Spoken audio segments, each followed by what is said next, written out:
Hello,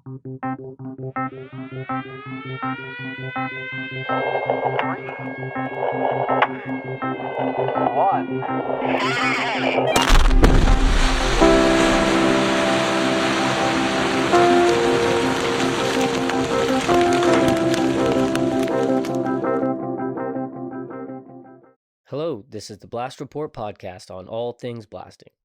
My name is Evan Tebow with New Wave Consulting, and I want to thank all the drill and blast teams along with those supporting them who are out there on the pattern. The production team at Blast Think and I would like to welcome you to today's episode of the Blast Report podcast. All right, well, welcome back, Paul. Glad to see you again, Evan. So I guess today we'll be doing our very first podcast, and I wanted to thank you for agreeing to do this with me. Kind of wanted to start out with Paul Sterk's origin story. We've talked about this in the past, and you've kind of shared with me a lot of things already, but it'd be nice to get this recorded and shared with the members of our community, and gonna kind of focus on some of your history in the past and how it's involved with safety and how you've seen safety grow in some different aspects, and some of it will be quite sobering and some of it will be very interesting. So Paul, you told me you've been in the industry 49 years now, right? Yep, 49 years this year. Okay, so that's really impressive, and we're gonna make sure it goes to 50 with this podcast here. So you were telling me you got your start in Michigan, right? Correct. And what's the story about that? I think you told me you were actually a commercial boat pilot. Yeah, I graduated in June of '73, long time ago. And that summer, I went back one more summer to be a boat pilot, a commercial boat pilot at High Royal National Park. And I went out there and we did commercial fishing and on charters and stuff like that, and all out on Lake Superior. And a very enjoyable job, but that doesn't go year round. Yeah, you got sick of wearing the fisherman's choice. Well, it gets cold out there. Yellow wasn't your color. It turns ice. Oh, I don't mind the yellow. It was a great job to be out in the water all the time, but it doesn't last. And anyway, so in the fall I came back and I started my real job, which I was in the life insurance business for about 3 months, and then I go, this is not going to be for me. I can tell you that. And at that time, winter had set in already. And it was very cold. This was in Houghton, Michigan, where I was living, which is way up in the Keweenaw Peninsula, and Michigan, in upper Michigan, and the Keweenaw Peninsula, so way up there. And the only two jobs that were happening in the winter, besides unemployment, is to go into the timber and become a logger, or go underground. Underground was hiring White Pine Copper, which is located. And actually in White Pine, Michigan, about 5 miles off Lake Superior, near Ontonagon, Michigan. And they were hiring, and it was warm. In the mine, it was warm compared to outside, and logging is very cold. So I said, I'm going to the mine. I've never been to the mine, and I lived actually 70 some miles away, rode the bus to the mine every day. And really? Home every night. Yeah. And how many miles you said? 70 miles. Wow. We had 2,400 workers there, and out of that group, probably 70% traveled by bus to the mine from different parts of upper Michigan. That's kind of nice. That way you can take a nap on your way to work and on your way back. And then you don't have to be responsible for being white-knuckled through the terrible... that's true. I worked in northern Canada and also out in BC, and they had buses for their employees, but not for the consultants or the contractors who I was. So I had to drive sometimes 2 hours through the snow and dodge elk, on the way to work. So I think a bus is kind of a nice deal. Yeah, it was. And back then, and they were Greyhounds too. I mean, they were nice buses, and they were, there was a hierarchy, of course, in the bus. If you were the young hires like we were, you had to go in the back, and then we had the bus was divided up with card players. They had tables that fit between chairs in the aisle, and they played cards. And then we had a college student group that they studied on the way, and then we had the sleepers. And it was kind of interesting how the hierarchy on the bus worked, So, but that's how we got back and forth to work. And you said this was the place to work in that region. I mean, they had, they treated their employees pretty well. Well, reasonably, but it's always good money. Mining is always good money, Mm-hmm. So, and that's the name of the game, really. We wanted to make some money, so I went there. In fact, a couple of us went together. We knew each other, so we went together. So. And you didn't know anything about mining, but they put you in this 10T program, right? That you were telling me about. Yeah. It started out with a 10T pro. When I hired on, they asked if I'd like to be a boss, because I had a college degree. They were going to, I could be a boss, and have a whole Mm-hmm. crew of men. And I go, I don't know anything about mining. Why do I want to do that? So I want to learn this job from the bottom up. So I went in with their training program. It was a very good program. You don't see many of them like this anymore. It was 10T, it was called. And all the trainees worked in one section. They had the mines divided up in all kinds of sections, working faces and stuff, spread out over 25 square miles. So, there's a lot of room down there. Mm. And we had all trainees, which before you could get out of this 10T training, you learned how to run every piece of equipment. You learned how to drill, blast, muck, haul. You learned about brake systems and stuff like that. And it was actually a physical test on the equipment and a written test. And once you passed all that, then they put you out in the labor pool. Supposedly you could fill in for anybody that was off. But, you were really as good as somebody that was doing it full time. And so you were telling me that there's a bit of a culture clash and a work kind of there was a big Polish man, you said, that made sure that you were a fast learner, something like that. Yeah. I worked for a guy named Polak Joe, and we had that was his name, and we had a bunch of Polacks there that were from the war, in World War II. They came out of the concentration camps from World War II, and in 1950 they brought them over to the mine, and none of them spoke English, but they knew mining very, very well. And he brought me up to par, and a lot of stuff he knew. We couldn't talk, but we could, kind of hand stuff back and forth, try and work with our hands and point and stuff like that. And yeah, body language speaks pretty loud when you're doing something wrong, Yeah, and that was one of the first things I learned. I worked with him on an electric roof bolter. We were bolting. I was a laborer. I pushed the bolts, and he tightened them and, drilled the holes, and I changed drill steel. But I learned from him that in a mine, it's like that mine was very humid, not as hot as you would say at a deep mine. It was deep. I mean, we were 1,000 to 3,000 foot deep, but it wasn't real hot. And but you were very humid. So if you saw rock bolt plates that were starting to dry up, where there was no little droplets of condensation on them, you got it out. You got out of there. And really? I learned that one day. I was looking in the bolts, as I noticed, and Paul Joe was pointing. He's pointing, and that at the plates that something was wrong, shaking his head. So I went up to look at it a little closer and touch one. And by the time I got up there, I turned around. He was gone. I could see as him going down the drift. I could see a light, so I ran too. And he was hauling. He was hauling out of there. He was hauling out of there. He thought it was coming down. So we had a number of cave-ins when I was there. So you were very careful about a lot of that stuff. Wow! And these were split sets, or what type of bolts? No, point anchors. Back in them days, it was just point anchors, and it was point anchors, and and they were also resin bolts. We did a lot of resin bolting too, but most of the time it was on a 4x4 pattern, and it was interesting because I finally asked years later. I said, "Where did this 4x4 pattern come from?" You have to give a pattern to MSHA, a ground control plan when you do it. And they go, "Well, it came from coal mining, and the coal tunnels used to be 4 foot wide, and they put up a 4 foot piece of timber, and bolt it. So they figured, well, if it works there, it'll work in any room in pillar mine. So that's where their pattern came from. Wow. Yeah. So I guess, so for our listeners here, we're talking about underground copper. Yeah.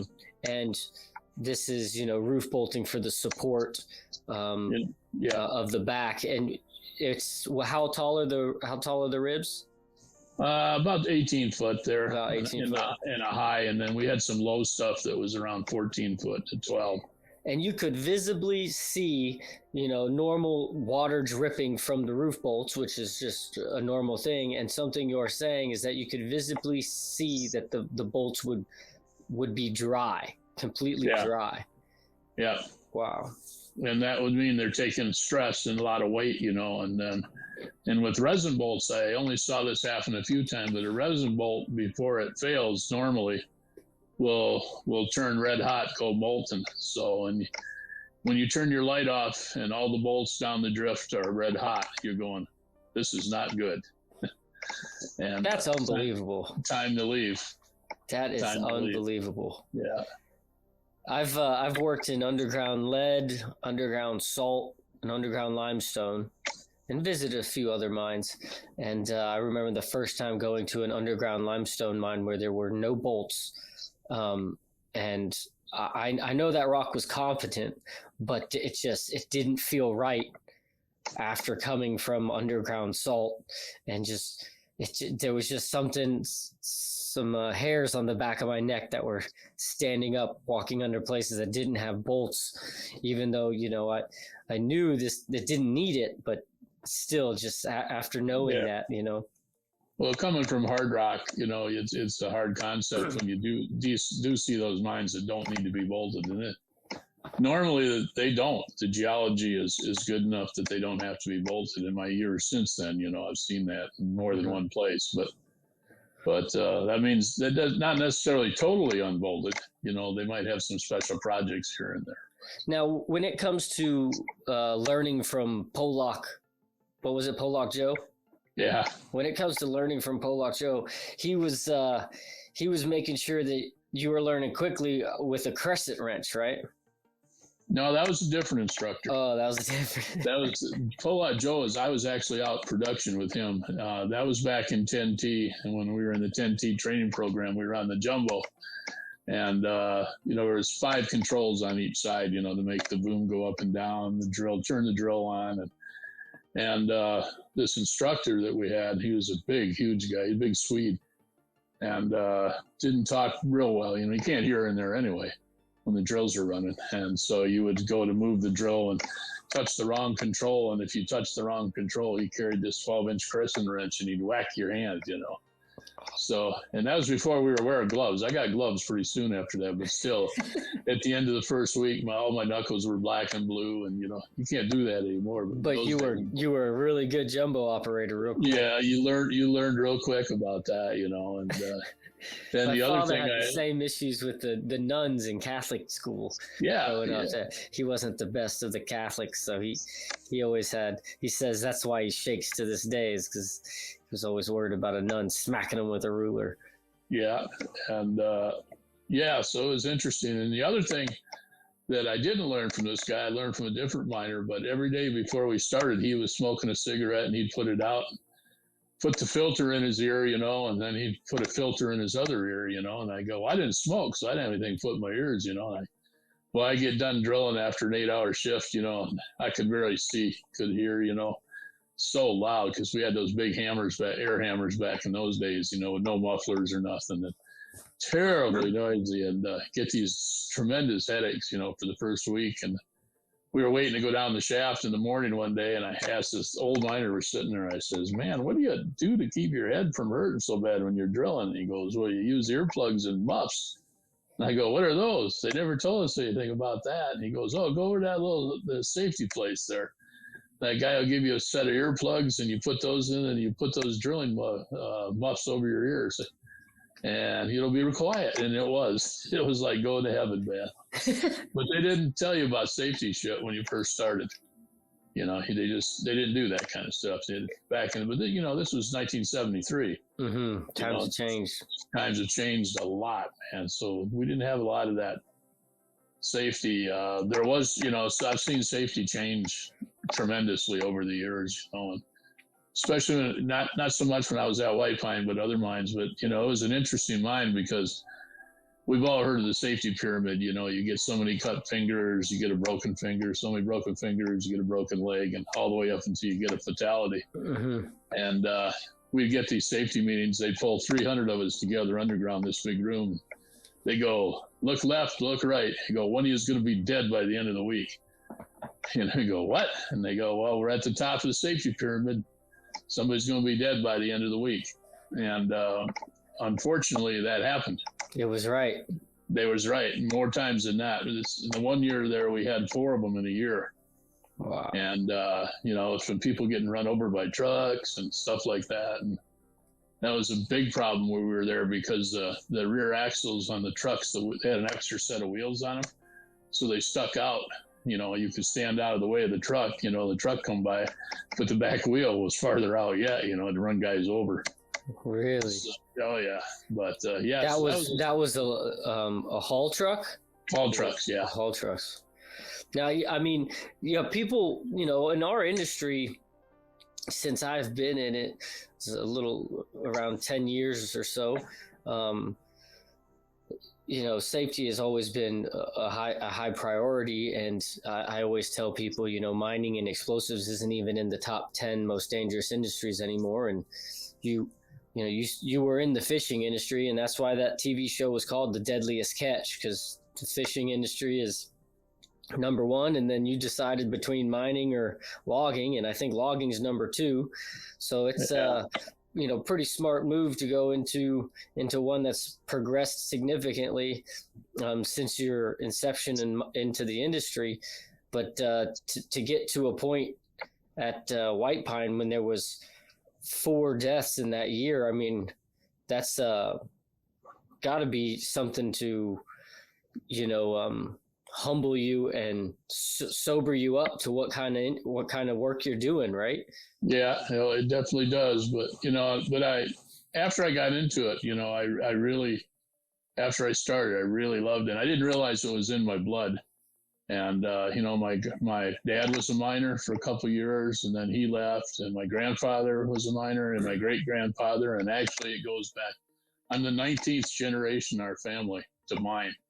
Get out of here. No, my son is the 20th. So, how did you find that out with one of those generation?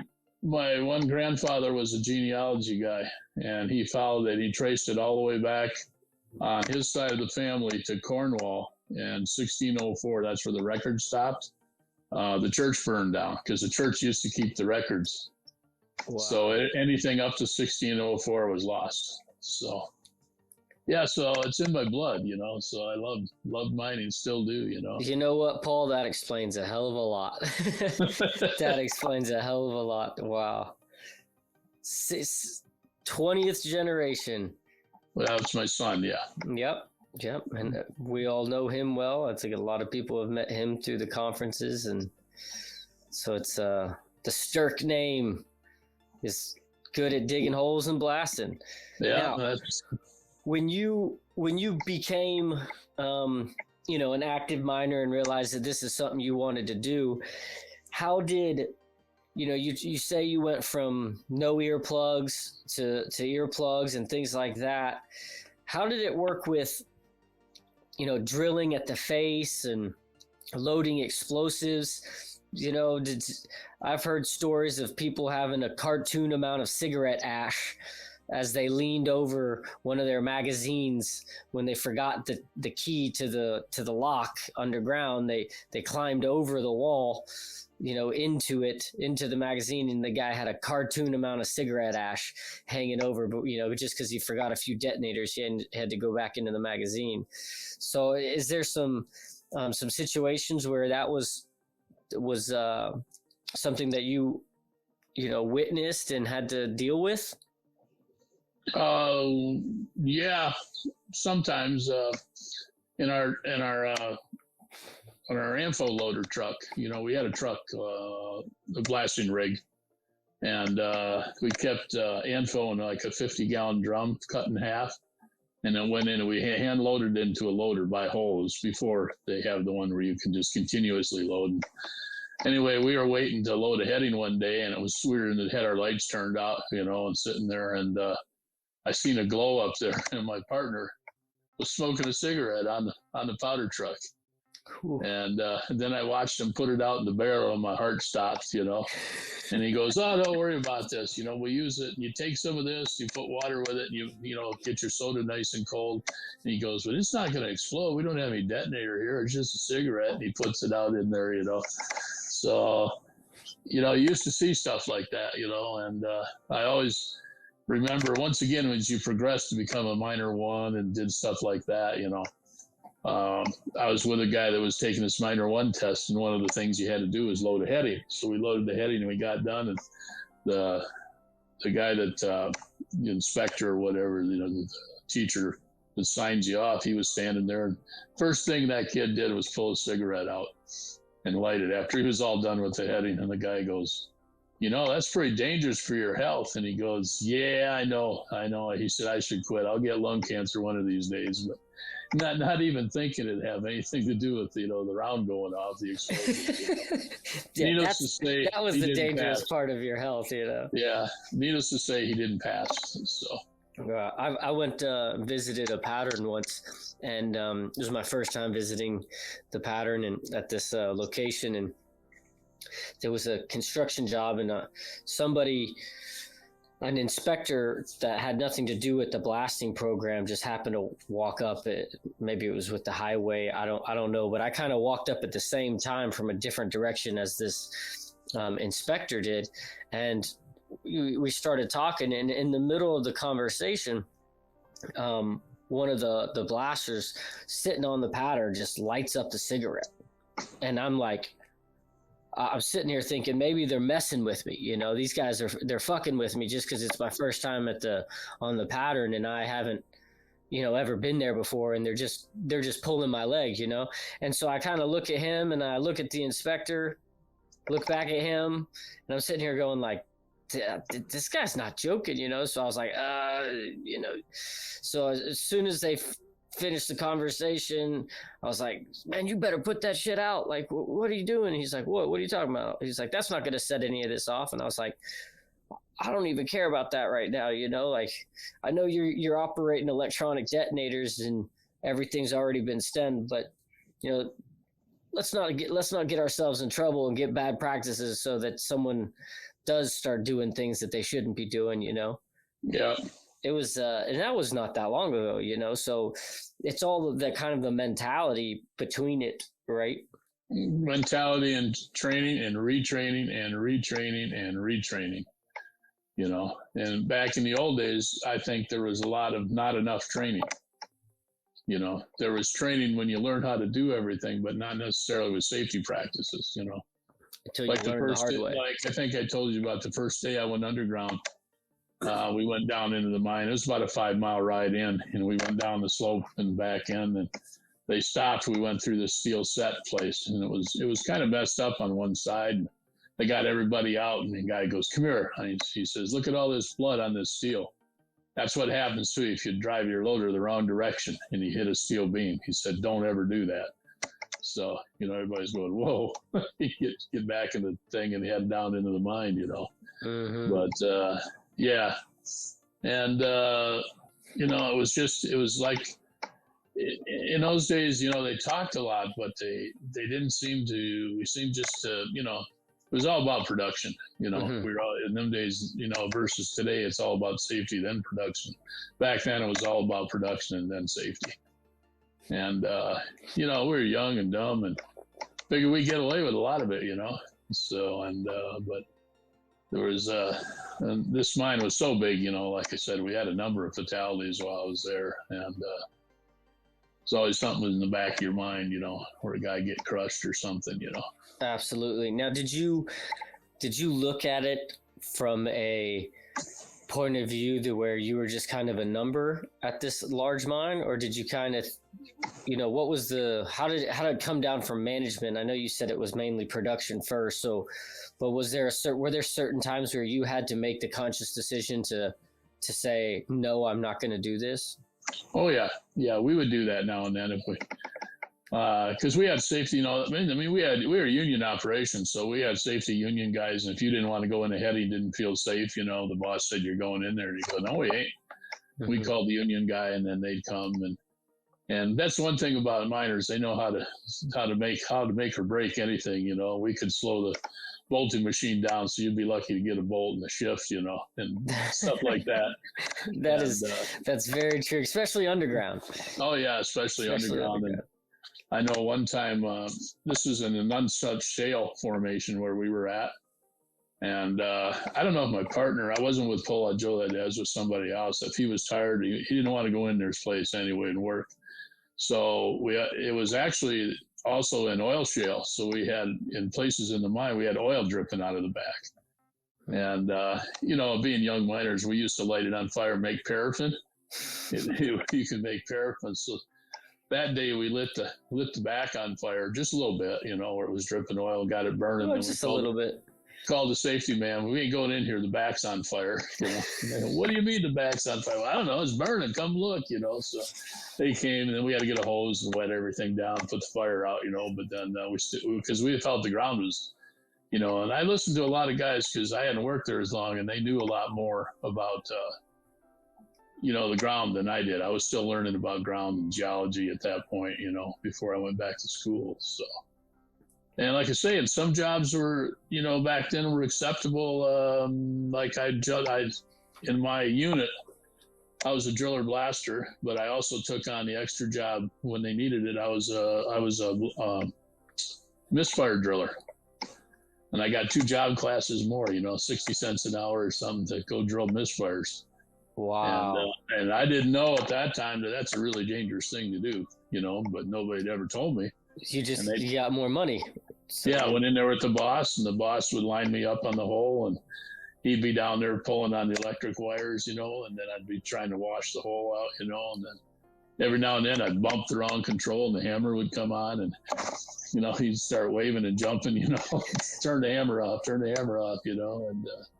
but as well as I do, what a dangerous practice that is. Absolutely. And, it was very acceptable in those days. One of the things that I'm focusing on with my company is to do misfire training and to get more knowledge shared on that subject, because it's quite a shame. Like there's a lot of shame associated with that, and a lot of conversation doesn't happen after it happens.